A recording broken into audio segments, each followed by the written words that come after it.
Uma das coisas que eu queria falar é assim, a gente tem procurado muito se envolver com outros ecossistemas. Isso é muito bacana. Quero aproveitar já deixar um convite aqui em primeira mão para vocês todos. A gente, em outubro, está voltando ao Silicon Valley com uma missão. Nós fizemos o ano passado. A gente está aqui, o Marco Poli, o Luiz Mussi está aqui. Não sei se tem mais alguém que foi com a gente para o Vale. E foi muito bacana. Em outubro, a gente estará lá novamente com uma delegação de investidores anjos. Em breve, vocês vão receber as informações. Bom, para a gente dar conhecimento, vocês já viram que a gente está pensando grande, né? Investimento anjo, capital empreendedor ainda está um pouco no começo no Brasil, mas a gente está chamando gente de fora para falar, pensando na América Latina, Estados Unidos, Canadá, Europa, Israel. E agora a gente quer dar um passo além e pensar em quem está lá no final da cadeia, quem vai chegar e que não está falando de investimento anjo. Como o pessoal diz, tem bolsos muito maiores do que os nossos. Então, queria convidar aqui a Andréa Chama para estar com a gente. Para mim é um prazer imenso. Quando eu fiz o convite para a Andréa, eu queria também ter uma grande mulher falando para nós. Então, muito obrigada, Andréa, por estar participando aqui com a gente. A Andréa vai falar sobre tendências de investimento global. Quais são os temas de investimento que têm maior crescimento de interesse junto aos investidores? Espera aí que eu chego lá. A Andréa atua como vice-chairman do Bank of America Merrill Lynch, como responsável pelas relações institucionais. Ela iniciou em 2002, tendo sido head da área de vendas de ações para investidores institucionais no Brasil, bem como gerenciamento de relacionamento com investidores nos Estados Unidos e na Europa. Ou seja, ela conhece tudo sobre isso. Muito obrigada de novo, Andréa, por estar com a gente. O palco é seu. Antes da gente começar a apresentação, eu sempre gosto de falar um pouco com quem a gente está falando. Meu nome é Andréa Chama, eu estudei aqui na escola na década de 80, e para aqueles que estudaram aqui na escola devem se lembrar da gente fazer prova de contabilidade colorida aqui nesse salão. Sempre trabalhei na área de investimentos, sempre em banco estrangeiro, trabalhei em conversão de dívida, debt para equity na crise da dívida brasileira, e desde então eu tenho trabalhado com investimento e com os grandes investidores. Eu devo ter trabalhado em coisa de 150 operações de mercado de capitais, IPOs, follow-ons, assim por diante. Então, essa é a minha história.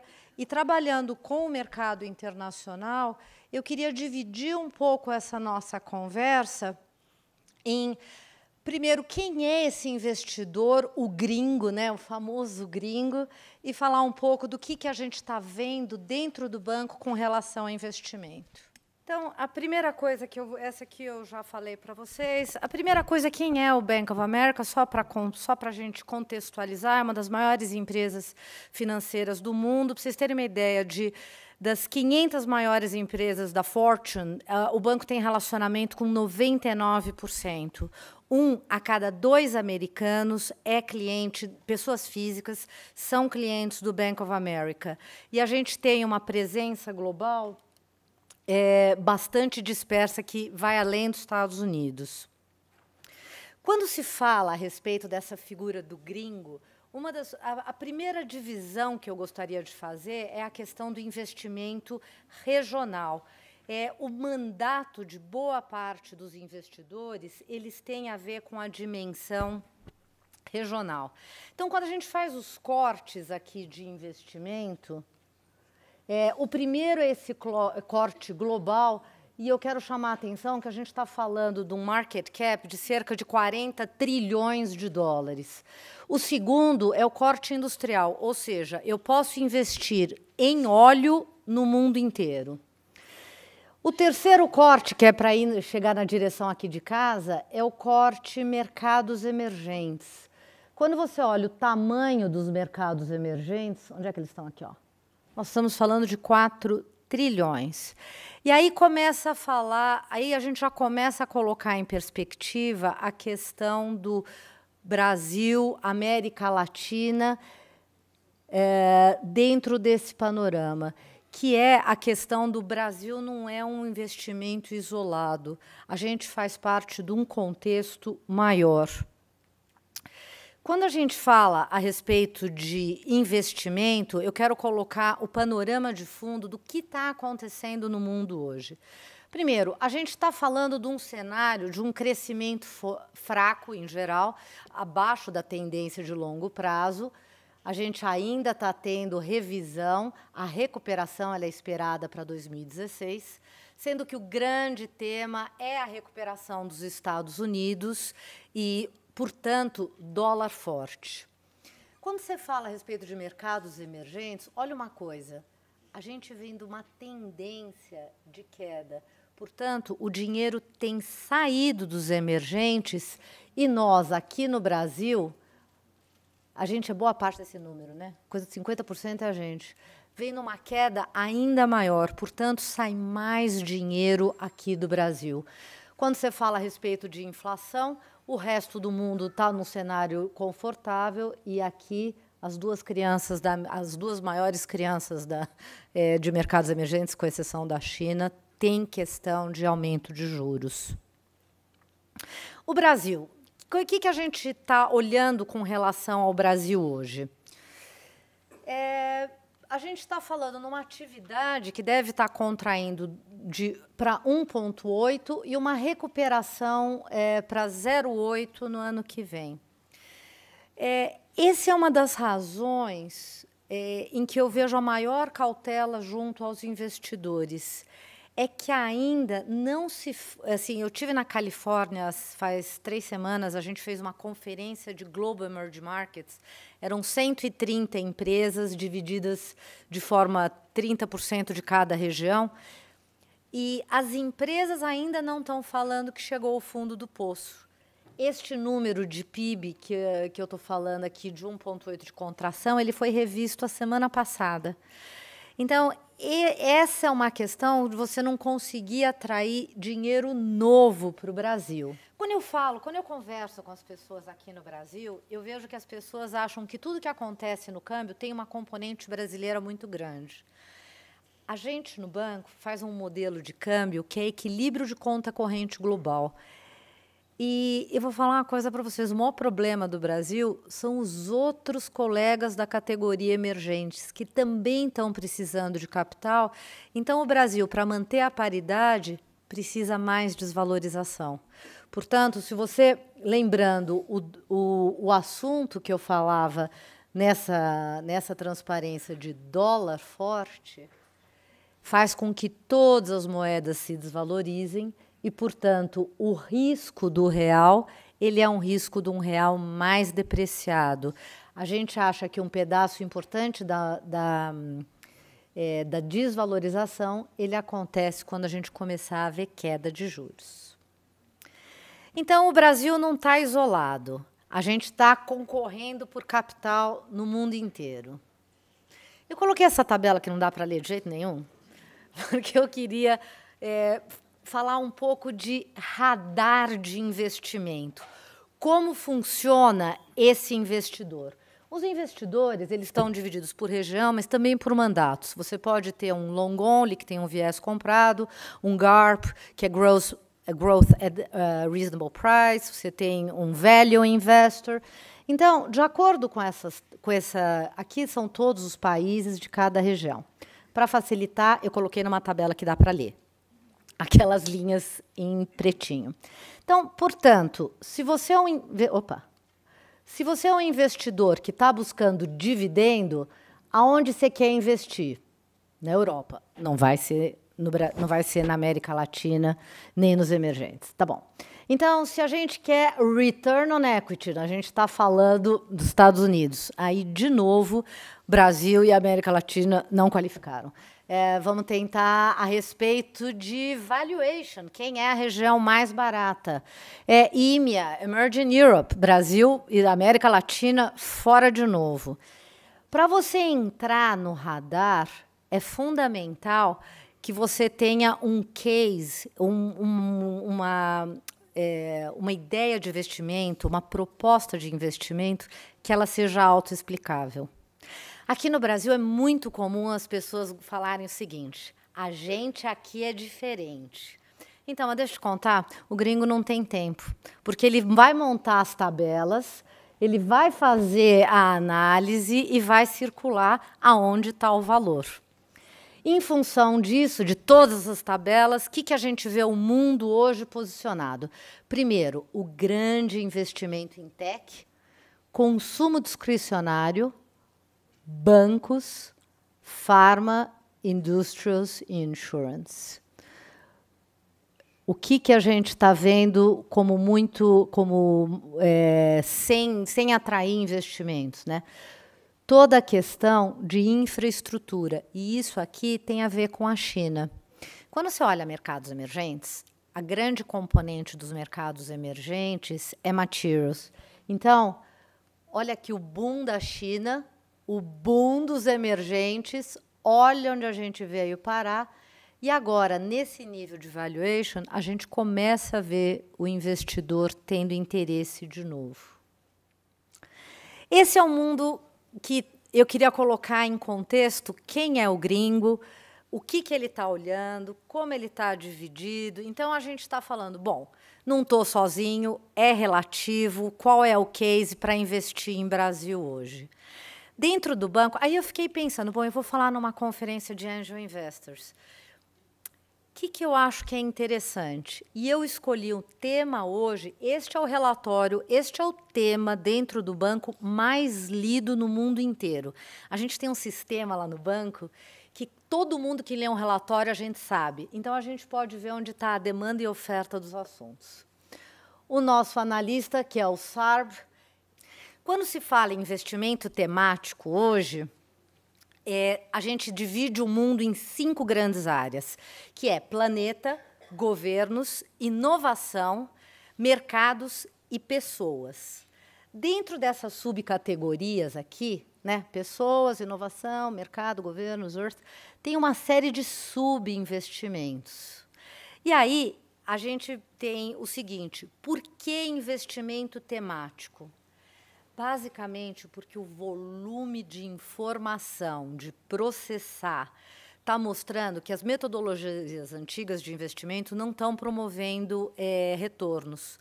Portanto, existe uma ciclicalidade nos negócios, existe uma limitação de capital que está enfocando no longo prazo. Quais são os cases dentro desses investimentos que a gente está vendo que são muito relevantes? Primeira coisa, o curto prazo versus longo prazo. Está claro hoje o seguinte, as decisões que elas estão mirando só o trimestre, elas não estão gerando retorno. E acho que isso ficou muito claro com a crise de 2008 no mercado financeiro, em que para estar retorno, o nível de risco que estava sendo assumido era muito alto, né? Então, eu acho que tem essa questão aqui, ó, o apetite a risco e calibrar um pouco. Eu acho que foi o Jim que falou aqui a respeito de você concentrar investimento versus você diluir. Então, essa questão de adequação de risco é um dos assuntos que eu vejo a maior discussão entre os investidores. A outra coisa que eu quero chamar a atenção é essa questão aqui, ó, o varejo. 50% dos investidores de alta renda, do high net worth, incluindo 75% dos millennials e 73% das mulheres, consideram o investimento social e o impacto do meio ambiente sendo uma parte importante da decisão. Muita gente olha a questão de investimento em meio ambiente, a questão social, como alguma coisa que você tem que colocar lá na apresentação para dizer que você é legal. Não é bem assim. O que a gente está vendo hoje com relação à decisão de investimento é um outro padrão de decisão. E à medida que os millennials tomam a decisão, eles vão ser os donos do dinheiro, isso é mais sério ainda. Esses investimentos, esse estudo todo, a gente está falando num horizonte que varia de 20 a 30, 35, 2035, 2050, a maior parte dos números desse estudo. E esse relatório é publicado mensalmente, com um track de 12 meses das recomendações. Então, olha uma coisa aqui, ó, quando você discute investimento com retorno social, olha os millennials. Investir em empresas que têm uma atitude social positiva. Millennials e geração X, hein? E com relação ao meio ambiente. Portanto, os investimentos que estão maturando em 20 anos, eles certamente vão ter essa componente de uma forma muito decisiva. A outra coisa, então, assim, só para provar o ponto do analista, esses são os retornos que a gente está vendo nos portfólios recomendados. 6 dos 7 temáticos, eles tiveram uma performance melhor que o benchmark. Então, toda a parte de segurança de informação, ela tem sido muito relevante. Educação, número 2, com 27%. O MSCI World foi 14,24%. E água é um investimento que ainda não está funcionando bem, mas eu sempre acho importante a gente também falar do que não está dando certo. Eu peguei, dentro de todos os relatórios, 4 temas importantes, que são os temas que eu vi pelo número de cliques que o mundo inteiro está lendo. O primeiro é essa questão de segurança da informação. A gente está falando de um volume de investimento, existem 171 mil ataques por dia tentando hackear informação. Os custos da proteção da informação, eles estão numa exponencial muito forte. E a gente está falando de 500 bilhões de dólares globalmente. Eu tive uma reunião recente com uma série de CFOs em que a gente estava discutindo assuntos que eles querem discutir com experts globais. Segurança da informação foi o número 1. Número 2. Globesity. O tema saúde com a derivada da obesidade é um tema que tem sido de grande crescimento. Quando eu falo tema de grande interesse, tem a ver com volume de investimento e, portanto, potencial de receita. Toda a questão, a gente vê no mundo hoje 670 milhões de obesos e 2,1 bilhões de pessoas acima do peso. Quando a gente está falando acima do peso, a gente está falando da questão impactando saúde, né? Então, isso aqui é praticamente 3% do PIB. E aí toda a cadeia de investimentos, sejam remédios, seja toda a questão de bem-estar, perda de peso, são mercados que a gente está vendo um crescimento muito importante. Clean Energy.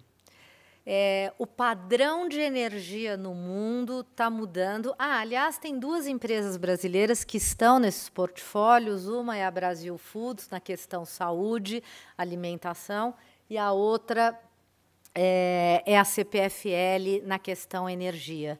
Então, essas empresas elas entram no radar à medida que o potencial de crescimento é muito grande. Mas, quando você olha a respeito de padrão, olha uma coisa, o padrão que a gente enxerga hoje de energia, o térmico, mudando para o solar. Então, quando você fala a respeito de crescimento de energia, a gente está esperando um crescimento de 40% até 2040, mas a eletricidade deve estar tendo uma demanda de 80%. Então, quando fala em pool de dinheiro disponível, a gente está falando de 8 a 14 trilhões de investimento nessa área.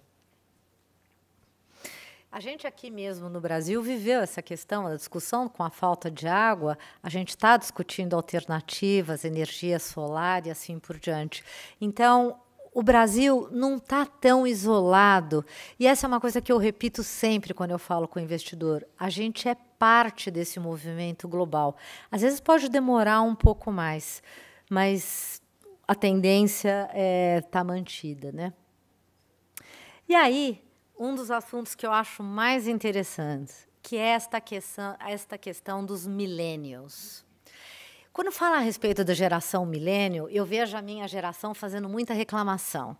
Eles vão ser o seu consumidor, eles vão ser os donos do dinheiro. Junto com a questão millennials, tem a questão envelhecimento. a gente vai ver uma população, cerca de 2 bilhões de pessoas com mais de 60 anos a partir de 2050. Esses padrões, hoje o mundo está desenhado para falar com outro tipo de investidor e de consumidor. Portanto, quando você fala a respeito de mudanças, lá no banco a gente vai ver muita mudança. Toda a parte de trading, ela vai ser automatizada. Daqui a uns anos, eu acho que você não vai conhecer uma figura de um trader. Um trader vai virar uma figura histórica. Tudo que tiver a ver com relacionamento e confiança vai ganhar posição. Tudo que tiver a ver com bem-estar. Um millennial típico, ele tem horror a ouvir falar em 24/7. Eu trabalho 24 horas por dia, 7 dias por semana, que é uma coisa que a minha geração achava maravilhosa. A geração dos millennials, nem pensar. Então, em função disso, a gente vai ver um mercado que precisa ser ajustado com este consumidor. Dentro dessa questão, generation, millennials, aging, existe uma outra questão que é diversidade. Quando se fala em diversidade, tem a ver com novas formas de pensar e integração de mulheres. As mulheres são 70% do consumo, de decisão de consumo no mundo, e aqui também. A outra coisa, as mulheres hoje são 50% das faculdades, ou seja, muito possivelmente entre 10 e 15 anos, a gente vai ver uma alteração da forma de se conduzir business, porque eu falo que eu fiz carreira porque eu era fluente em inglês na década de 80, isso não era uma coisa tão típica. Depois eu aprendi a falar americanês, que é uma outra linguagem, é o inglês do americano de investimento. Mas eu acho que as próximas gerações vão ter que aprender a falar mulherês. O mulherês, ele tem uma forma diferente de falar, ele é mais colorida, ele é menos áspero. E à medida que você tem a decisão e o poder indo para as mulheres, vai se dar melhor quem tiver times que têm diversidade, ou seja, que tem millennials, que tem gente de outra geração, que tem boards com mulheres, porque cada grupo... A crise de 2008 ela foi muito boa para mostrar erros que a sociedade fazia. Por exemplo, ficou provado que os maiores riscos foram tomados por grupos que tinham a mesma idade, o mesmo background. Por quê? Você tende a enxergar a coisa da mesma forma. Não tinha, de novo, a mulher do Jim dizendo para ele não investir. Então, essa voz, que é uma voz diferente, seja ela vindo de alguém de outra geração, mais velho, mais experiente, que viu outras coisas, seja de uma mulher que tem uma forma de enxergar o consumo, que coloca a família, ou um millennial que está preocupado com o bem-estar, provavelmente vai ser a grande tendência, as mudanças. Sem falar toda a parte de mercados que eu nem entrei, mas se nós vamos viver até os 100, nós vamos precisar poupança até os 100. Às vezes, quando eu falo com os meus amigos, falo, Andréa, eu estou fazendo poupança até os 80. Eu falei, amigão, faltam 20 anos pelo menos, trabalha mais aí. Então, todos nós, a gente vai ter a primeira, a segunda e a terceira carreira. A terceira carreira ela vai estar ligada a essa questão de novas criatividade que mudou. O que a gente passou foi referência. E para continuar fazendo business e tendo receita crescente, a capacidade de mudança ela vai ser mais importante que nunca. Era isso que eu queria falar para vocês a respeito do futuro. Eu tenho algumas perguntas aqui. São perguntas que têm a ver com investimento, com Selic, com relação a investimento. O dinheiro concorre, né?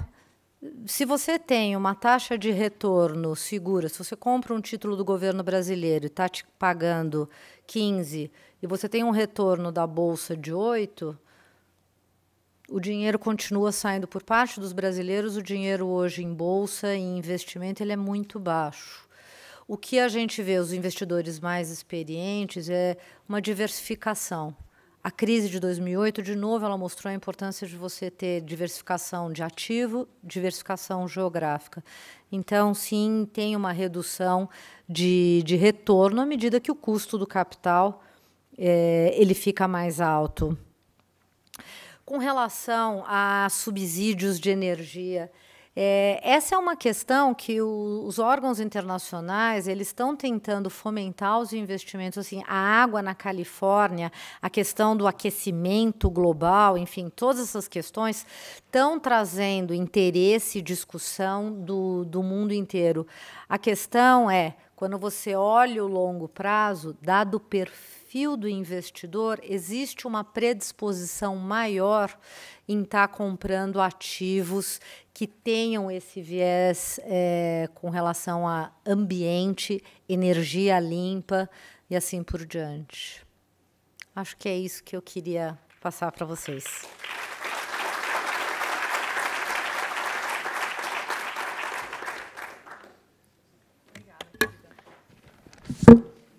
Muito obrigada. E agradecer muito, Andréa Chama. Acho que assim, a gente sempre fala de exit, de saída, né? E a gente está falando de quem vai investir, seja quando a gente conseguir fazer companhias, e a gente vai conseguir ter companhias no Brasil que vão começar startups com investimento anjo e vão chegar lá, fazer IPO na Bolsa de Nova York. A gente falou em Israel, tinha um monte de investidor anjo assim. Eu falei, não é possível, a gente também quer. Então, isso que a Andréa apresentou para a gente é o que vai chegar lá. Todos esses pontos, eu anotei um monte, porque acho que a gente, como investidores anjos, tem que entender o que é isso. É o que a gente tem que olhar para poder fazer companhias que depois vão chegar a fazer IPO e terem bom retorno ou vão ser compradas. Então, muito obrigada, acho que a gente aprendeu muito.